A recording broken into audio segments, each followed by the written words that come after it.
শিক্ষা না ব্যবসা, শিক্ষা শিক্ষা শিক্ষা না কোচিং, শিক্ষা শিক্ষা শিক্ষা না কোচিং, শিক্ষা শিক্ষা কোচিং ব্যবসা বন্ধ করো, কোচিং ব্যবসা বন্ধ করো। কি এসেছে, কি এসেছে? আমাদের ছুটি হয়ে গেছিল একটা সময়, দেন বিমানটা পড়ছে 16-15 এরকম সময়। আর এই সময় সব শিক্ষার্থী চলে যায়, যারা ডিটেনশনে থাকে, যারা পড়া দিতে পারে না এবং যারা কোচিংয়ে থাকে তারাই থাকে। আর এই জন্যই আমরা এটাকে কারণ মানতেছি, তারা কোচিংয়ে ছিল বলে, ডিটেনশনে ছিল বলে আজকে তাদের প্রাণ আমাদের সাথে নেই। আপনাকে একটা সাবজেক্টে ফেল করাবেই ওরা, ফেল করানোর পর আপনাদের গার্জিয়ানদেরকে বলা হবে যে আপনারা স্টুডেন্টদেরকে কোচিংয়ে দেন, যখন কোচিংয়ে দিবে, যখন এক্সামের সময় আসবে তখন ওরা সবগুলো প্রশ্ন ফাঁস করে দিবে। আমি আসলে এই জন্য আসছি আজকে, আমাদের যে কোচিং করার যে বাধ্যতামূলকটা সেটা যাতে কমায় দেওয়া হয়। আমাদের যে অ্যাকচুয়ালি যে টেকনিকটা ওরা আপনার, ওরা আগে একটা সাবজেক্টে ফেল করে, আপনি যত পরিশ্রমী করেন না কেন আপনাকে একটা সাবজেক্টে ফেল করাবেই ওরা। ফেল করানোর পর আপনাদের গার্জিয়ানদেরকে বলা হবে যে আপনারা স্টুডেন্টদেরকে কোচিংয়ে দেন, যখন কোচিংয়ে দিবে, যখন এক্সামের সময় আসবে তখন ওরা সবগুলো প্রশ্ন ফাঁস করে দিবে এবং ফাঁস করার পরে আপনি দেখতে পারবেন যে একজন যে কোচিং পড়ুয়া শিক্ষার্থী এবং একজন সাধারণ শিক্ষার্থীর মধ্যে মার্কসের যে তফাৎটা সেটা দেখলে আপনি বুঝতে পারবেন কেন আজকে আমরা এই দাবি নিয়ে আসছি। বিচার চাই, ফুল পাখি সব পড়লো কেন? কি এসেছে, কি এসেছে?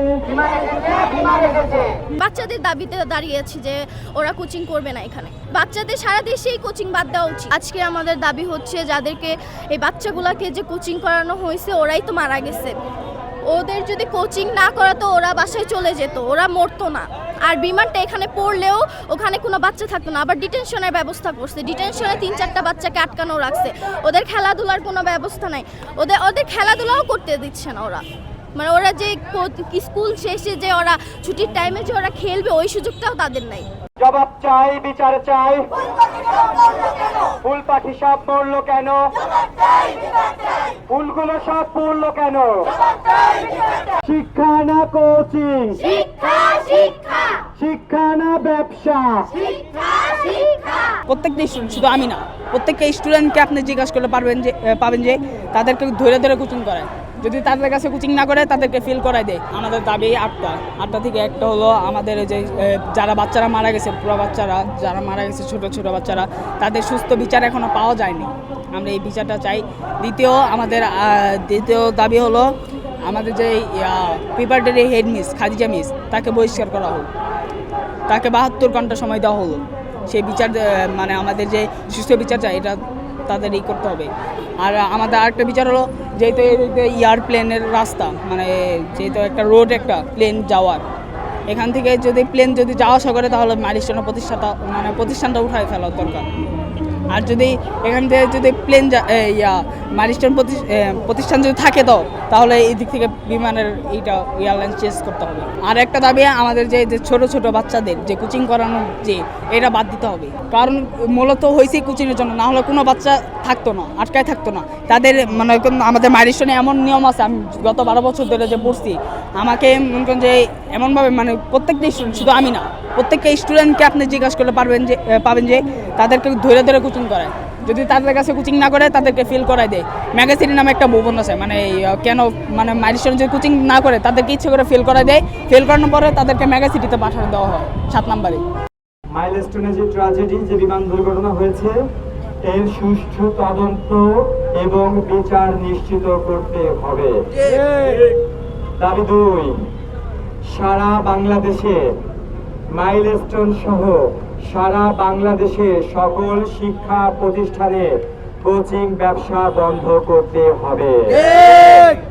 দাবি নাম্বার 3, সরকারের পক্ষ থেকে প্রত্যেকটা নিহত পরিবারকে, এক পরিবারে 2 জন মারা গেছে, প্রত্যেকটা নিহত বাচ্চার জন্য বা যারা মারা গেছে 5 কোটি টাকা ক্ষতিপূরণ দিতে হবে। আমরা এটা ক্ষতিপূরণ বলি না, আমরা জরিমানা বলি।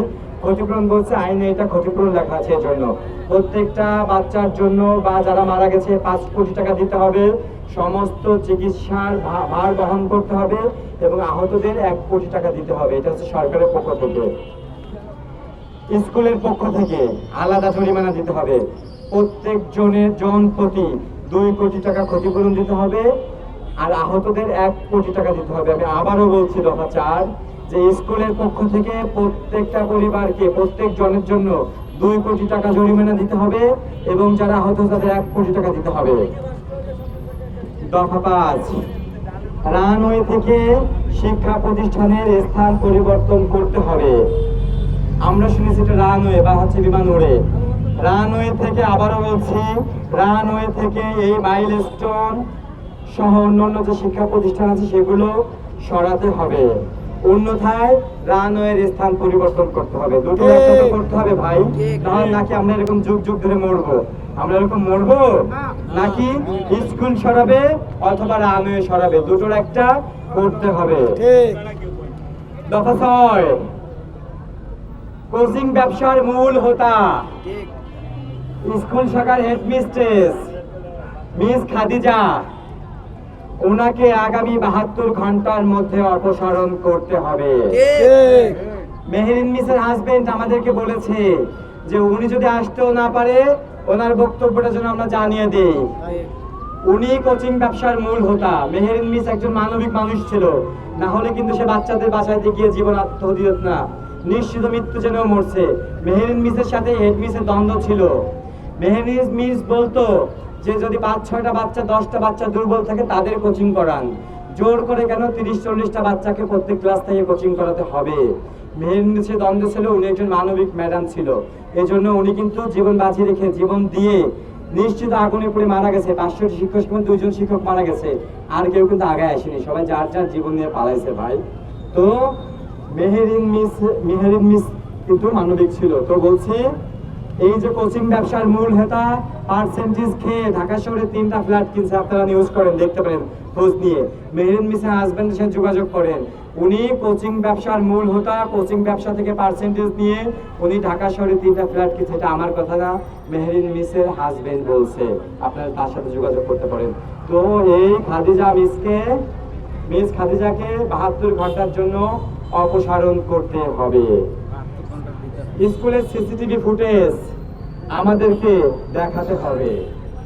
গণমাধ্যম কর্মীরা কিন্তু ঢুকতে দেয়নি ভাই, স্কুলে যাইতে দেয়নি, নিউজ করতে দেয়নি, জোর করে করে গেছে, বাইরে দিয়ে নিউজ করছে।